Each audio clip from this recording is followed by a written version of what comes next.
This podcast is the second in a series on the Mr. Cruel crimes. It assumes you have listened to the previous episode. If you have not, I would recommend you go back and listen to episodes 1 and 2 before listening to this episode. For the best part of 30 years, the majority of media reports have linked the perpetrator, known as Mr. Cruel, with 4 attacks on children aged between 10 and 13.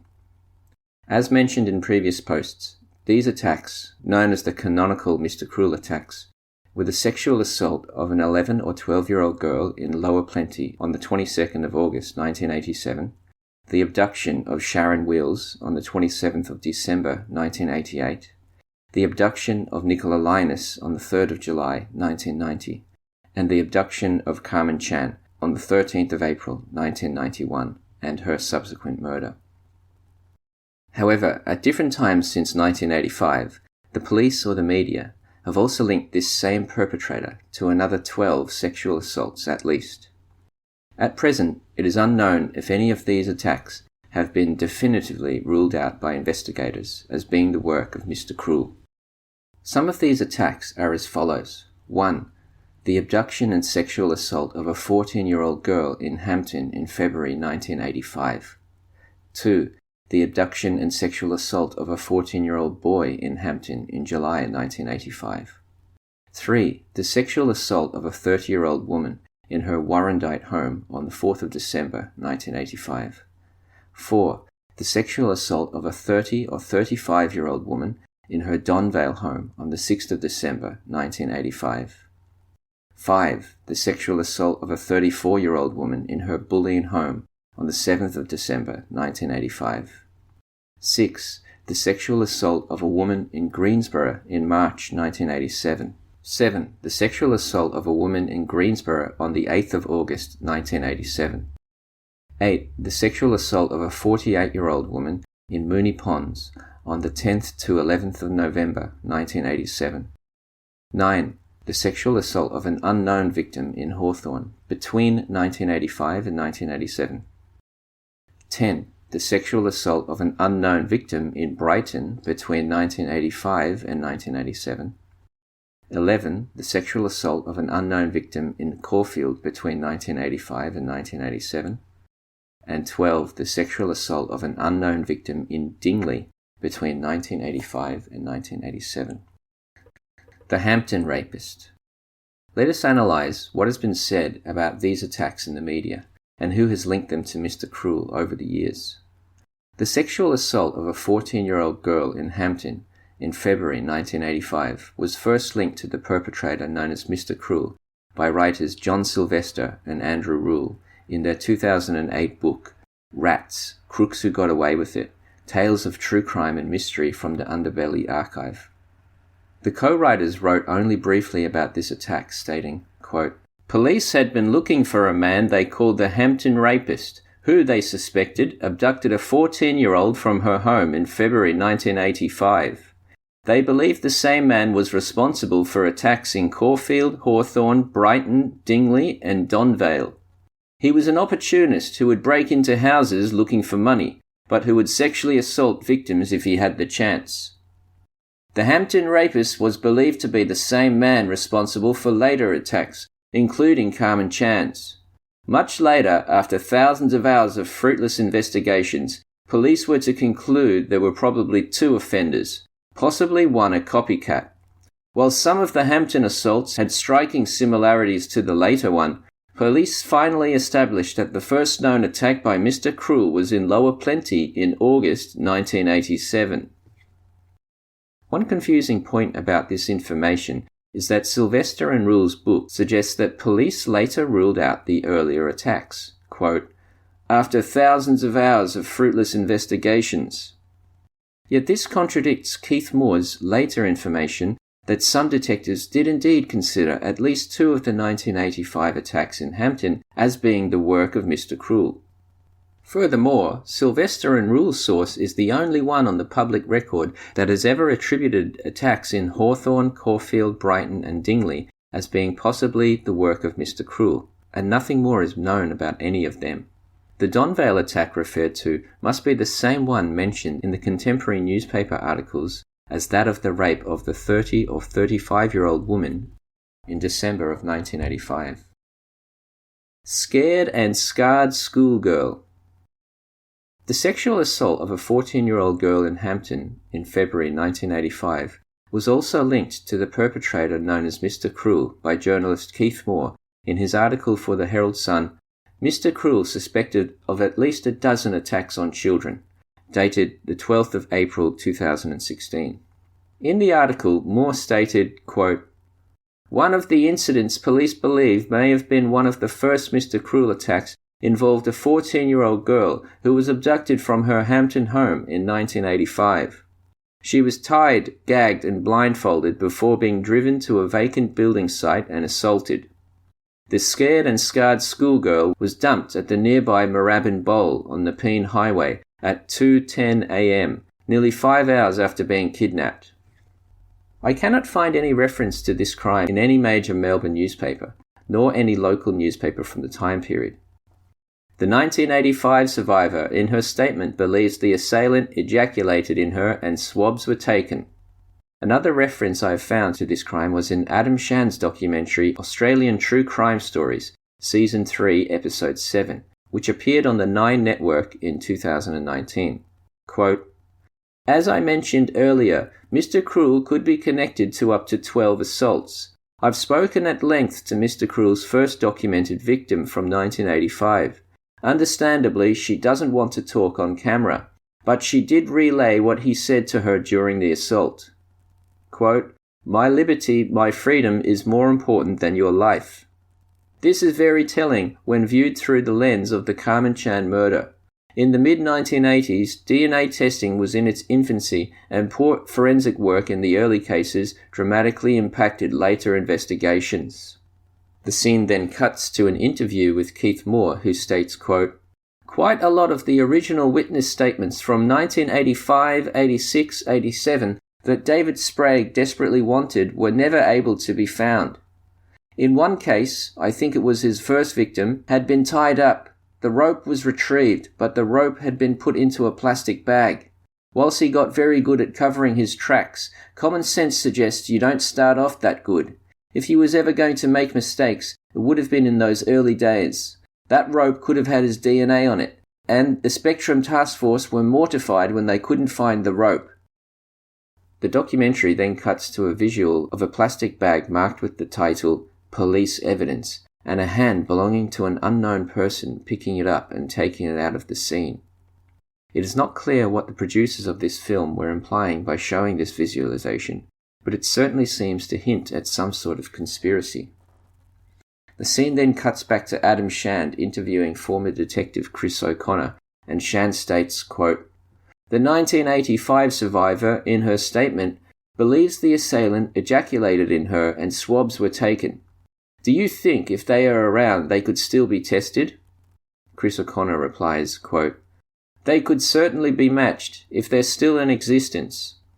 What is unclear about this exchange is whether the swabs taken from the 1985 Hampton victim are still in existence or not. The placing of this scene, in which the question is put to O'Connor by Shand, just after the scene in which Keith Moore has described the police losing evidence, is odd indeed, but it is not clear what the intention was here, since it is never verified that the semen swabs taken from the 1985 Hampton victim were also lost. The viewer then is left to decide for themselves as to whether A, the semen swabs are still in existence, and B, there was some sort of conspiracy that led to police evidence being lost in this case. Furthermore, what that conspiracy might be in the latter case is never dealt with.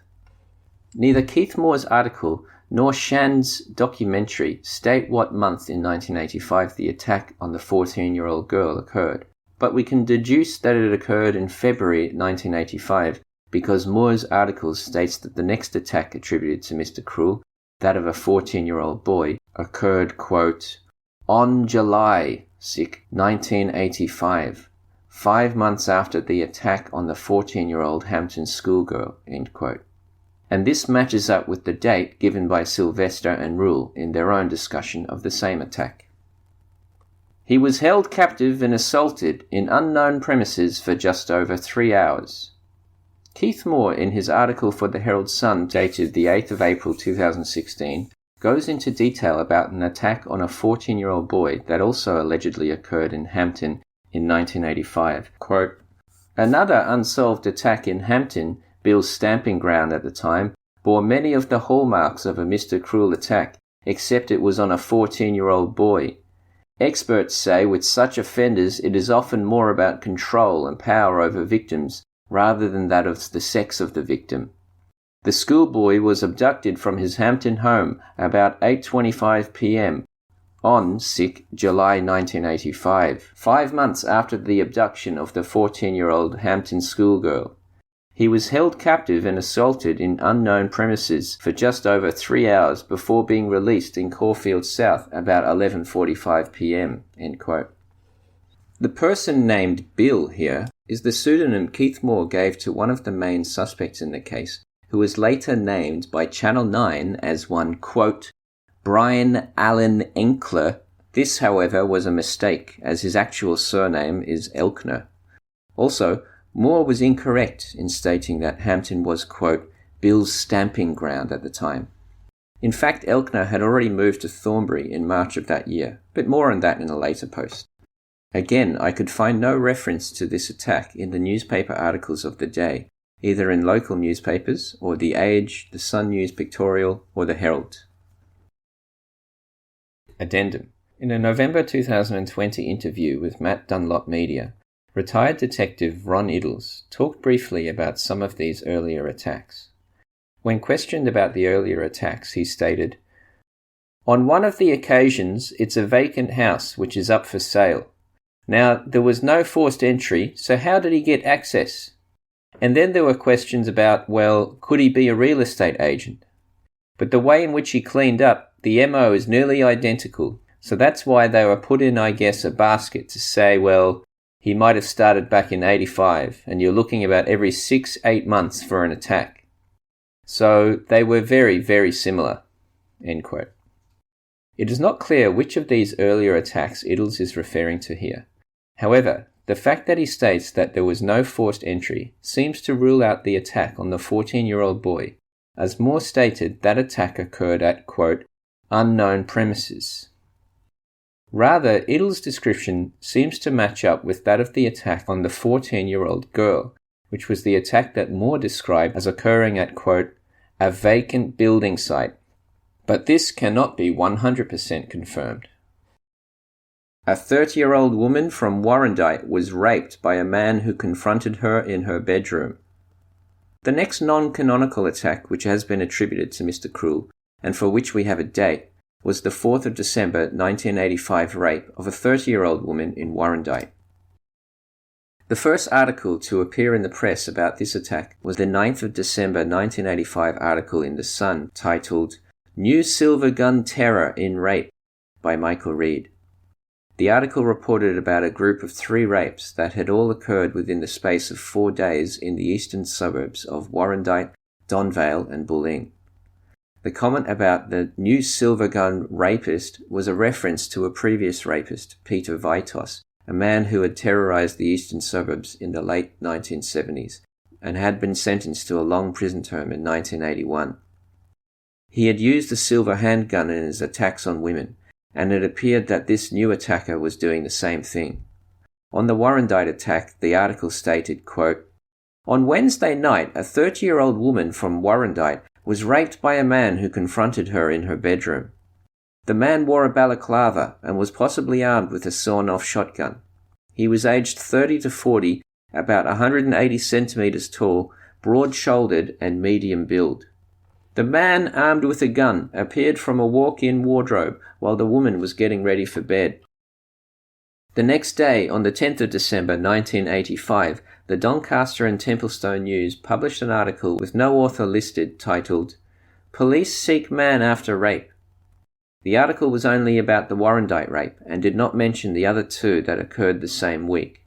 It included extra details about this attack stating, quote, a spokesman for Doncaster CIB said the man, armed with a gun, appeared from a walk-in wardrobe while the woman was getting ready for bed about 11:10 p.m. on Wednesday. Detectives are searching for a man 30 to 40 years old and about 177.5 to 180 centimeters tall in connection with the incident. He is believed to be of medium build with broad shoulders and a pale complexion. Police said he was wearing fawn overalls, a dark balaclava and gloves. A car which police said was used as a getaway vehicle was sighted in the area. Police are carrying out a door knock to try to find more clues. Police said he is well-spoken and might drive a white car, possibly a Mercedes-Benz. 1 week later, on the 17th of December 1985, also in the Doncaster and Templestowe News, another article was published giving more information about the rapist. The article told of a neighbourhood watch meeting which had taken place in Templestowe Heights. At the meeting, Sergeant David Truman had told the group that, quote, "Women who came home to an empty house should be especially careful." He went on to say, quote, "He appears to have observed his victim's movements, as in each attack he has known there will not be a man in the house." End quote. The description of the offender stated, quote, "The man is believed to be in his late 20s to early 30s, with a muscular chest and clean shaven." A description of his getaway vehicle was also given, quote, "Police said he is well-spoken and might drive a white car, possibly a Mercedes-Benz." As mentioned in the Melbourne Marvel's blog post about the Lower Plenty attack, the Warrandyte attack was still being linked to the Lower Plenty attack in newspaper articles that appeared in 1987 and 1988. After this, though, it is not mentioned again in the press. Clearly, however, the MO is extremely similar to that of the later crimes. It is unknown whether the Warrandyte rape was ever completely ruled out as being the work of Mr. Krul or whether any arrest was ever made. A 30-year-old woman was raped at her Donvale home. The second of the attacks that occurred in December of 1985 was the 6th of December rape of a 30 or 35-year-old woman in Donvale. This attack was still being linked to Mr. Krul by Keith Moore and Jeff Wilkinson as late as 2019. So it is an attack that police who studied it felt had many of the hallmarks of a Mr. Krul attack. It is first mentioned in the aforementioned The Sun article by Michael Reed on the 9th of December 1985. On the Donvale attack, Reed wrote, quote, "On Friday night, a 30-year-old woman was raped at her Donvale home. The attacker was in his late 20s or early 30s, slim, clean-shaven with a muscular chest and polite, well-educated voice. He was armed with a rusty silver revolver." As mentioned in the previous podcast about the Lower Plenty attack, the Donvale rape was strongly linked with the Lower Plenty attack. In that podcast, I detailed how Detective Sergeant Val Simpson had told me when I interviewed him that he believed it was the same perpetrator in both attacks. He had said that the rope used in both attacks was identical and was not made in Australia. He had conducted a fruitless search by visiting rope factories in an attempt to identify the source of the rope. He waited in a house for a 30-year-old woman and her 17-year-old sister. The victim in the Donvale rape was described as 35 years old in the 19th of November 1987 Jim Tennyson article for The Sun titled "Police Hunt for Mr. Krul." But this was possibly a mistake as mentioned in the Lower Plenty blog post, a more detailed description of the Donvale rape appeared in the 12th of May 1988 in S. Willock's article for The Age titled "Police Seek a New Mr. Stinky Rapist." Willock described the attack as thus, quote, "Police are certain the first rape was in Donvale on the 6th of December 1985, when he waited in a house for a 30-year-old woman and her 17-year-old sister. When the women arrived at 10:30 p.m., the older woman was confronted by a man in the lounge at the back of the house. He had broken in through the back door. Armed with a long-barreled pistol, the man took the woman to a bedroom, where he had heard the younger woman talking. Using pantyhose, he tied the girl up and locked her in a bedroom wardrobe, securing the door handles. The man then took the older woman to another bedroom, tied her up and raped her. Police said that during the attack, he called to her sister in the wardrobe to check on her. The rapist spent about 90 minutes in the house after the attack. He stole a small amount of money and ripped the telephone from the wall. The Donvale attack was being written about as possibly linked to the other Mr. Cruel attacks as recently as 2019, when Keith Moore and Jeff Wilkinson republished Mugshots 1. Moore and Wilkinson mentioned an attack on a 30-year-old woman in 1985 in this book. Although no suburb is mentioned, this is probably a reference to the Donvale attack. As mentioned previously, I believe the same attack was that was referred to in John Sylvester and Andrew Rule's book, Rats. Therefore, we know it is still considered to be likely the work of Mr. Cruel. A Bulleen woman, 34, was asleep with her 6-year-old daughter when she was awoken by a man about 11:30 p.m. The last attack that occurred in the spate of rapes in December 1985 was the one on a 34-year-old woman in Bulleen on the 7th of December 1985. In his article, Michael Reed described it thus, quote, "On Saturday, a Bulleen woman, 34, was asleep with her 6-year-old daughter when she was awoken by a man about 11:30 p.m. Police said he was armed with a silver pistol or sawn-off shotgun. The man was described as in his late 20s or early 30s, slim with mousy hair and wearing faded jeans and a t-shirt. I have not found any other sources that describe this attack. It was still being considered as possibly linked to the Lower Plenty attack when the latter occurred in August 1987, meaning it went unsolved until at least this date. Like the Warrandyte attack, it disappears from being mentioned in the same breath as other Mr. Cruel attacks after 1987, but I do not know if it was ever solved. The woman told them she fought with the man as he tried to pull off both his and her clothes. Next we come to the Greensboro attacks that occurred in March and on the 8th of August 1987.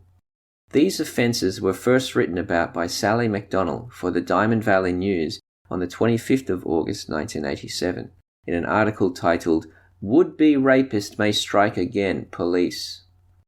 The 8th of August attack was described thus, quote, "Police said the masked man forced his way into the Joyce Avenue home at 5 a.m. on Saturday, August 8th. The woman was asleep alone in the house. Police said the woman told them she fought with the man as he tried to pull off both his and her clothes. She told police the man repeatedly assaulted her during the 15-minute ordeal. The woman said the man forced her to commit an indecent act on him. Wore a stocking mask and was of muscular build." The same article described the first Greensboro attack in March thus, quote, "Detective Senior Constable Wayne Amore of Greensboro CIB said a similar incident occurred at Poulter Avenue, also in Greensboro, last March at 1 a.m., when a man forced his way into the house occupied by a woman and 2 young children." Amore was then quoted as stating, "There are certain factors which are similar and certain factors which aren't so. Whether it's the same person at this stage, we don't know." The article went on to state, quote, "Detective Senior Constable Amore said the 2 houses were 1 street away from each other. He said on both occasions the man who forced his way into the house wore a stocking mask and was of muscular build." Amore was quoted as saying, "What disturbs us is that it appears that in both instances the offender had prior knowledge of the house and its occupants, and may well have been watching the house prior to the offence. The offender is described as being 175 to 177 centimetres, or 5'9" to 5'10", and of muscular build." As mentioned in an earlier podcast, the Greensboro attacks were mentioned as being possibly linked to the Lower Plenty attack in the Sally McDonnell article about the latter crime when it was reported on in the Diamond Valley News on the 1st of September 1987, describing those attacks thus, quote, "Detective Sergeant Simpson said police were keeping an open mind as to whether he was the same person responsible for 2 recent attempted rapes in the Joyce Avenue, Greensboro area. On both of those occasions, a man forced entry into houses at about 4 a.m. early on Saturday mornings and attempted to rape the female occupant of each house." However, afterwards, the Greensboro attacks are not mentioned again in the press in the same breath as the other Mr. Cruel attacks. What cannot be denied, however, is the striking similarity of the description of this offender, and the man who committed the December 1985 attacks. It is unknown if the Greensboro attacks were ever completely ruled out of the Mr. Cruel case, or whether any arrests were ever made.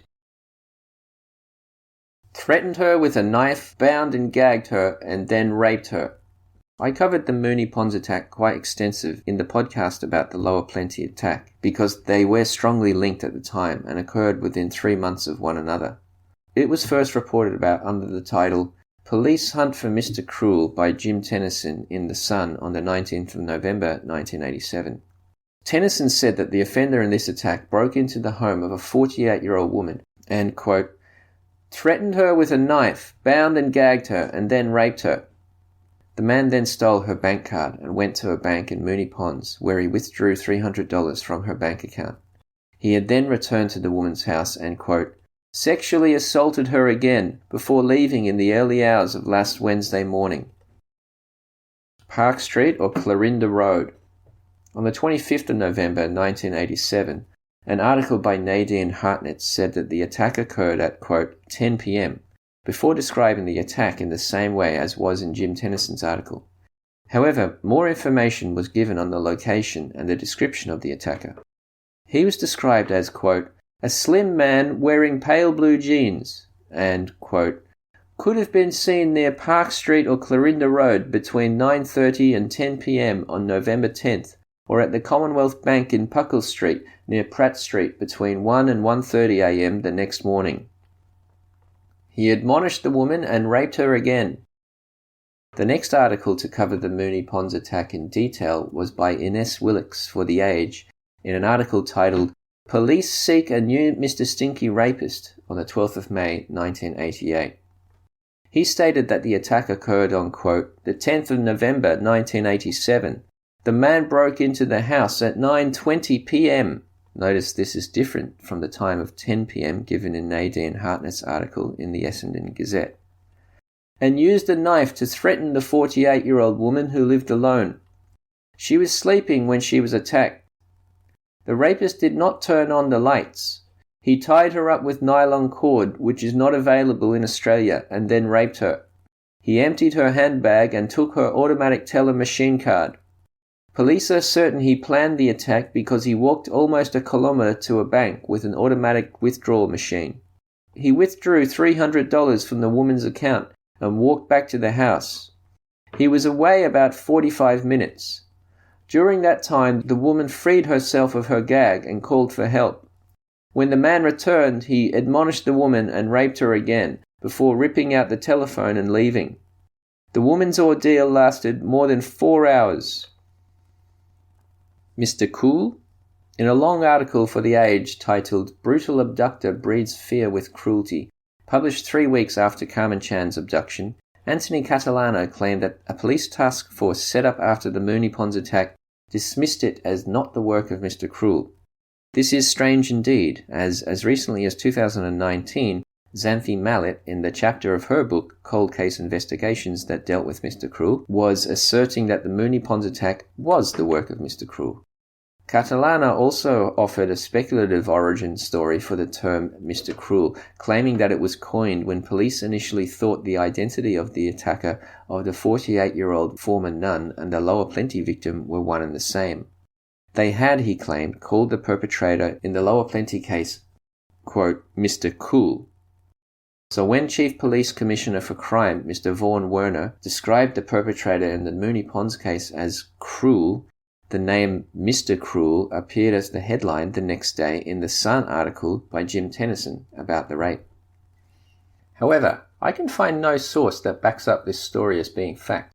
While the perpetrator in the Lower Plenty attack case had been described as, quote, cool and calculating, nowhere have I found evidence that he was referred to as Mr. Cool. Furthermore, the fact that Catalano refers to the linking of the Moonee Ponds rape with the Lower Plenty rape as a, quote, mix-up, when some experts have more recently asserted that the two crimes were linked, makes this information even more confusing. As mentioned previously, John Sylvester and Andrew Rule also argued this origin story for the name Mr. Cruel in their 2008 book. However, I suspect they have simply repeated Catalano's speculation, as I have not found one source which backs the claim that he was originally referred to as Mr. Cool in the published record. No, Mr. Cruel wasn't an exclusive paedophile. The most recent publication to link the Moonee Ponds attack with Mr. Cruel was Xanthi Mallet in her 2019 book Cold Case Investigations. Mallet then went on to describe her belief that the offender, quote, specifically targeted children in their prepubescent stage before they go through puberty and develop secondary sexual characteristics. I was interested to know whether Mr. Cruel was a paedophile in the true sense of the word. She then goes on to state that she knew criminal psychologist Tim Watson Munro had worked on the Mr. Cruel case, and so she asked him his opinion on whether Mr. Cruel was a paedophile. Quote, no, Mr. Cruel wasn't an exclusive paedophile, he replied. Mallet then goes on to explain in Watson Munro's words how he had been retained by Victoria Police to profile Mr. Cruel's offending, which exposed him to the, quote, full range of his actions. These included the rape and confinement of an elderly nun in a Melbourne northern suburb, with him brazenly taking her car and her ATM card in order to drive to a local bank and steal her savings, end quote. This is clearly referring to the Moonee Ponds attack on the night of the 10th to 11th of November 1987. Except Tim Watson Munro has referred to the woman as elderly when the woman in question was reported at the time as being only 48 years old. And there is another inconsistency.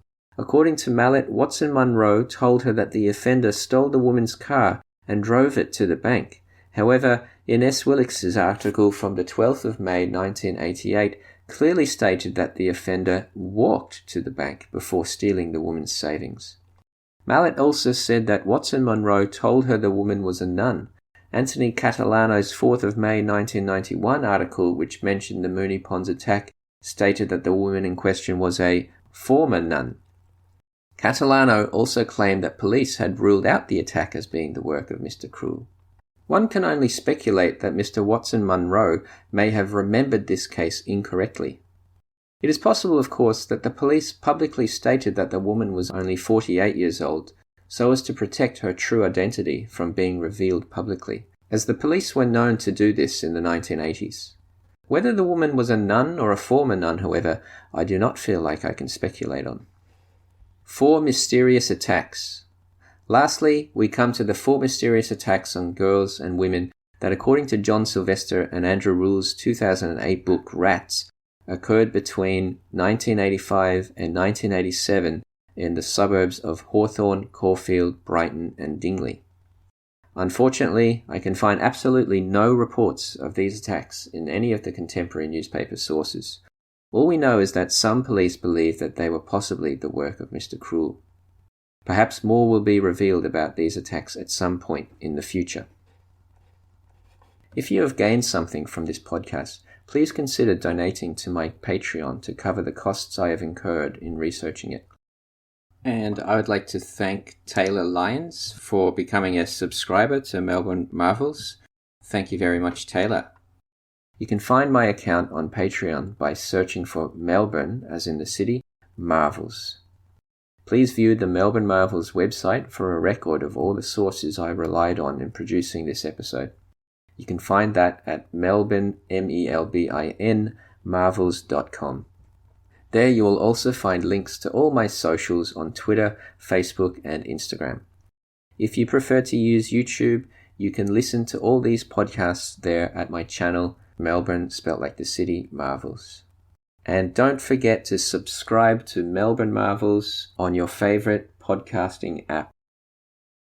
Please remember that the Mr. Cruel case is a cold case investigation, meaning that these crimes all remain unsolved. If you have any information that you believe can help to solve any of these crimes I've mentioned in this podcast, please contact Crime Stoppers on 1-800-333-000. If you would like to contact me to discuss this case, you can send me an email on Melbourne, MELBIN, marvels@gmail.com, or you can message the Melbourne Marvels page on Facebook. Thank you very much for listening.